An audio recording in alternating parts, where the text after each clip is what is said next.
След формировката гюйо ще покажем и една, може би най-широко разпространената в нашата страна формировка, а именно едностранния кордон. Това по същество си е формировка, която всички се знае, създадената във Франция кордон роя. С тази разлика, че тя е създадена като нискостеблена формировка на височина на стъблото около 50 см. Впоследствие в България, а и в други страни се модифицира, като се дига стъблото малко по-високо. При нас е около метър, някъде може и 1,20 м дори съм я виждал. Тук в нашите условия това се прави основно заради избягването на проблемите през зимата с ниските температури, които падат долу ниско и може да окажат влияние върху самия пъпки. По същество кордон роята е един едностранен кордон с класическата къса резидва. Ще спомена по-малко по-нататък как сме я видоизменили ние, в зависимост от сортовете, които се използват. Тук се виждат някои основни неща, които са характерни за тази формировка. В същото време се виждат и някои грешки, които са допуснати от различни с миналата година. Започваме отдолу нагоре, както казах преден път. В тази лоза отдолу няма извити, всичко е изфилизирано на време, както трябва. Ето е първата грешка, оставен чеп под нивото на телта. Това е недопустимо, за съжаление случило се. Сега ще трябва да се коригира, защото това може да бъде единствено ако ще правим втори кордон. Тук само да кажа, че много често в практиката и в интернет пространството рамо кордон се означава с еднакво значение и се предава, но това не е така. Трябва да знаете, че кордона е дължината на тази част, която е по телта, достигаща до следващата лоза, докато рамото заема половината от между вътрередовото разстояние. То е доста по-късо плодно звено, така че между кордон и рамо има разлика.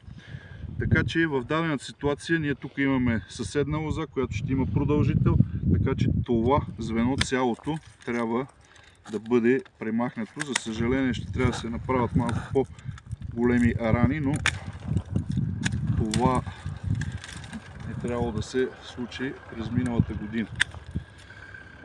Какво е характерно за тази формировка? През възел, защото знаете възлите са едната пъпка гледа нагоре, другата срещу положена. Тези, които са отдолу, са премахнати и са останали тези, които гледат нагоре. През възел се остават плодните звена. Обикновено, стандартно в тази формировка имаме 4 до 5 такива плодни възли, които имаме плодни звена. Ето тук се е развил един литораст, това който трябва да бъде премахнат, той е отдолу. Също важи ето и за този тук. Това са първите, които се премахват. Значи, остатъците. Така, ето и този тук, който върви настрани. Изчистваме от слабите литорасти, за да които вървят отдолу. Така, и ето ги нашите в момента 3 възли с плодни звена. Както казах, задължително старият чеп се реже максимално ниско долу, новият на 2 видими пъпки.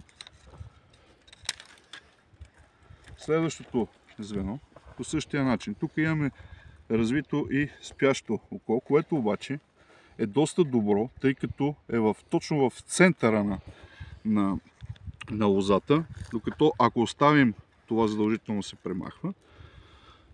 Ще го оставя за сега, ще ви казвам, това трябва да се премахне. Ако оставим това, виждате къде отива пъпката, литораз ще излезе настрани, което ще бъде вече проблем при мероприятията. В такъв случай може абсолютно да се премахне цялото това звено и този бъде оставен на чеп с 2 очи. Следващото звено по абсолютно същия начин. Горният се премахва, долният чеп с 2 очи.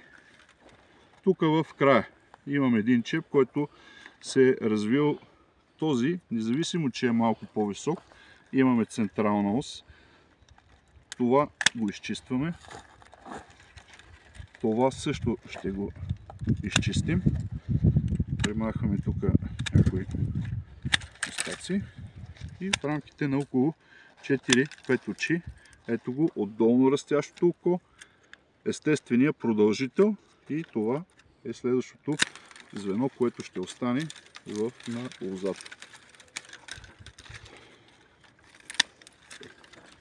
Това е от съседната лоза. Утре ще бъде превързано. Така, защо го оставих това? Това е класическата Кордон Роя. Чудесна формировка за повечето от разпространените в нашата страна сортове и основно за тези сортове, които имат много висока родовитост на ниско разположените очи. Такива, така ще го кажа, са най-разпространените и познати така от всички. Димят, памит, които раждат на първите очи с много родовити. Е достатъчно тези всичките очи, ако се развият, по 1 до 2 грозда на литрос, напълно достатъчно за получаването на нормално по количество и с добро качество продукция. Не така стоят нещата за някои десертни сортове или за някои винни сортове, чието сектор родовит е доста по-нагоре. Говорим за разстояние на 5, 6 до 10 око. Това е най-родовития сектор. При едно Каберне Совиньон, гледано на чепове, няма да получите нищо, тъй като неговите най-родовит сектор е в рамките на 8 до 10 око. Така че тази формировка е подходяща, но трябва да се има в предвид и за сорта. Кордон Роя. Чепове навсякъде.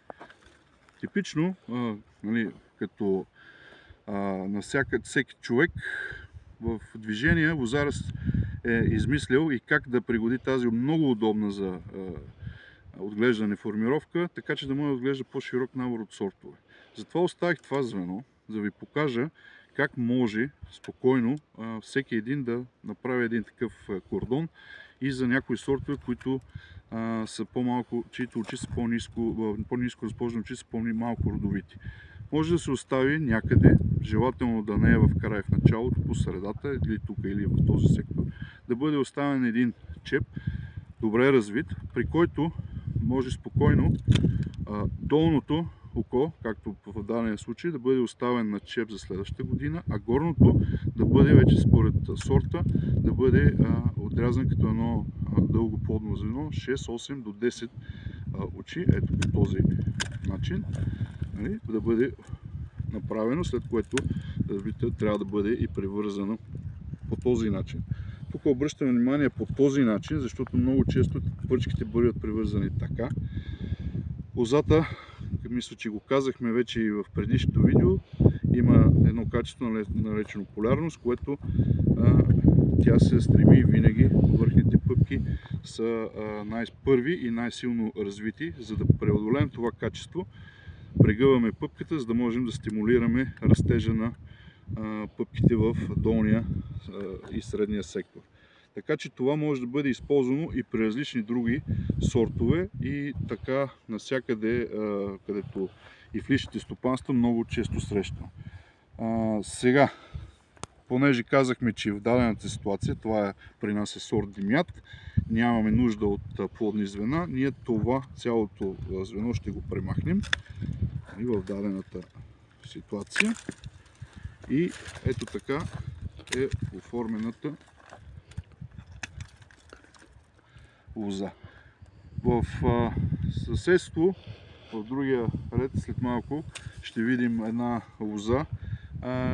В някои случаи, при нас тук миналата година, мисля, че се видя, имаме и някои поражения в горния сектор от една относително лека, но все пак градушка.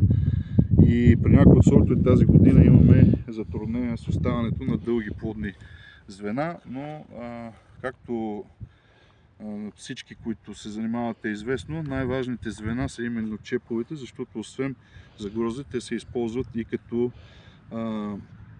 звена, които гарантират развитието на лозата и за следващата година. Така че за наша радост в долния сектор нямаме такива поражения от тази градушка и няма да има проблем с резидбата. Надяваме се тази година да няма. Така че това е една класическа формировка, която се използва в нашата страна. Това мисля, че е достатъчно.